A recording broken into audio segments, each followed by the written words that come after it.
Well, you know, if Ross McAusland is allowed to walk at the end of his contract at the end of this season, then it would represent yet another example of dreadful business by this organisation in terms of getting value for money for its players. The club would be negligent, I think, in allowing him to walk for next to nothing. Now, I was reading an article this morning as regards McAusland and his contract situation. Now, we'll talk about that, what Clermont's had to say shortly, but he is in a situation where he is currently looking for a new deal. The terms of that contract, I think, will have had to have changed over the last few weeks and months due to the fact that he has an increased involvement in the first team and the fact that when he has been involved in the first team, he's looked an outstanding player. Well, a very good player, shall we say. That's not on the outstanding level yet, but getting towards it. McAusland clearly is a player with a very bright future. And if he was to stay at Rangers, he would certainly, I think, thrive and become one of our better players. McAusland has, come on, he's been lively, he's played well, he's started off attacked, he's had chances, he's had a goal unjustly disallowed. He is certainly someone who is showing that he is worth the chance and also showing that the way forward is, as Philippe Clermont has said, including young players. Hopefully we'll start to see more young players getting a chance to play for the club as this season progresses and we go into next season. Certainly, hopefully the likes of Bailey Rice, Cole McKinnon, Zach Lovelace, to name but a few. Obviously, Lovelace is currently out injured and will not be back to January. But in terms of McAusland and his contract situation, we are in a situation where I read this morning that he could walk for £350,000 in the summer whilst out of contract. A compensation fee would still have to be paid for McAusland as he was a player that was developed by Rangers, brought up through Rangers Youth Academy and was basically a product of our academy system. So there would have to be a compensation fee. But a compensation fee of £350,000 for a player of the talent and the ability of Ross McAusland, given the inflated fees players are currently going for, would be an absolute slap in the face and an absolute insult. And yet again, another example of this club allowing players to run down contracts and leave for nothing or next to nothing at the end of their deals. The trading model that we are allegedly using is all about generating income and generating big income for players who are sold on once they have been developed and once they have improved at the club. The whole premise of a trading model is to bring in extra finance and extra income revenues through your work with players and your development of players. McAusland is a classic example of that. And if allowing him to leave for £350,000 would represent, I think, absolute negligence by the club's hierarchy in allowing this to happen. Obviously, we're in a similar situation currently with Borna Barisic, John Lundstrom and Kemar Roof, all of whom could, of course, walk for nothing at the end of the season.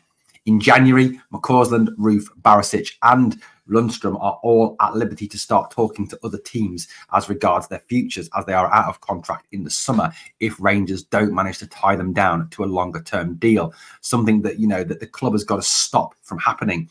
We cannot repeatedly, summer after summer, be stood in a position where we are waiting for clubs just to come and pick our players that we've had and we've developed and we've worked with for years. We've paid salaries for, we've paid transfer fees for in the past. We've paid bonuses, signing on fees, run up millions of pounds of bills for these players and yet are getting absolutely naff all back for them. Take Morelos, Kent, Arfield, Helander, for example, all who left for absolutely nothing last summer. Again, I don't include McGregor in that because he has retired.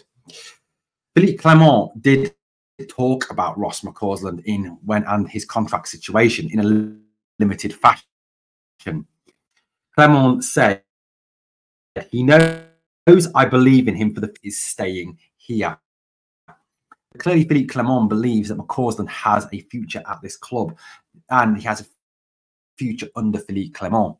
I think staying with Clermont would be a brilliant move for McAusland because Clermont is clearly someone who develops players, makes players better and improves players, as we've seen the work that he's already done with this underperforming squad. Even some of the players that in the past have looked absolutely awful, the Searle of this world, for example, have improved a little, at least under Clermont. Clermont is clearly someone who knows how to make players better. As one of the things that is picked up on the article about McAusland's contract from Clermont's statement was that Clermont's body language was as strong as the words that he spoke. He hasn't commented on the likelihood of McAusland signing a new contract. At no point has he made any view on that. He's just basically stated that he wants him to remain. The problem is that Successive managers before Clement have failed to show young players that they have a future at this club. And it's something we need to stop from happening. Billy Gilmore, Nathan Patterson. We're obviously facing another situation with people like Bailey Rice, for example, Cole McKinnon, Robbie Ure who's already gone. That up until Clement came, and Stephen Davis obviously was here on an interim basis, McAusland never got a look in, and that's why his contract has really run down. These young talents that we've got don't see a future, didn't see a future previously under Michael Beale, under Gio van Bronckhorst, or under Stephen Gerrard to a lesser extent. So didn't want to remain at the club because obviously as a footballer, you want to play first team football, and they weren't getting first team football at Rangers. And that is something that's, that it will lead to them wanting to move away and leave. Like I said, you would get a paltry development fee. That's what it would be, a 350,000 for McAusland, which would be absolutely ridiculous for a player who's worth well over that. Now, according to the media and several media sources, including Fabrizio Romano, it's been reported that Brentford, Roma and Atalanta have all been taking a look at McAusland, as it would be an absolute bargain for them at £350,000. Now, we know that McAusland is a dyed-in-the-wool Rangers fan. We know his family are Rangers fans. But at the end of the day, he's going to look for where he has best possibility of playing and earning top dollar. Football careers are short, and players need to earn and get to their maximum potential as soon as possible. Look, this club needs to back the likes of Ross McAusland. We need to try and tie him down. Yes, we don't want a situation where we've got hostages, not volunteers, where we're forcing people to stay. I understand that and I get that.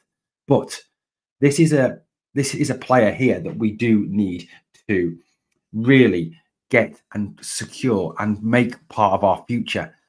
And the club should be doing whatever possible to make sure McAusland stays. Talk of Kent, which I think is going to be wide of the mark, but, paying him substantial amount of money to come back on loan, money that could be spent on McAusland, is ridiculous. Clement was clear in what he said about McAusland. He also said it's important to have symbols out of the academy like Ross McAusland to show the way to the first team, and that's possible. It's really important to have these types of players, and it's really important from our side to get a bridge between first team, academy, and I am working on that. Also to implement how we are working on the first team in the academy, also to make them top professionals, also to make sure the step is not too big, because at most teams it is too big because there are no steps in between, and we need to make these smaller. So it is quite obvious that Philippe Clement wants to develop that relationship between first team and academy, between B team and first team, and he wants to pull that link up, and Clement is clearly working on that. And retaining the services of Ross McAusland would be part of that, and really show those young players, the likes of Bailey Rice, Robbie Fraser, Ishaka Thompson, Zach Lovelace, that there is a future for them at this club. There is a chance for them to play first team football and be a fundamental part of this first team. McAusland is in a situation where we do have to really work with this, and it will come down to what Ross wants at the end of the day. But the club, in my opinion, should be moving heaven and earth to keep hold of young talents like Ross McAusland. Guys, let me know what you think in the comments down below. As always, if you can smash the sub, that'd be fantastic. And on the way out, guys, please hit the like. And always remember, we are the people.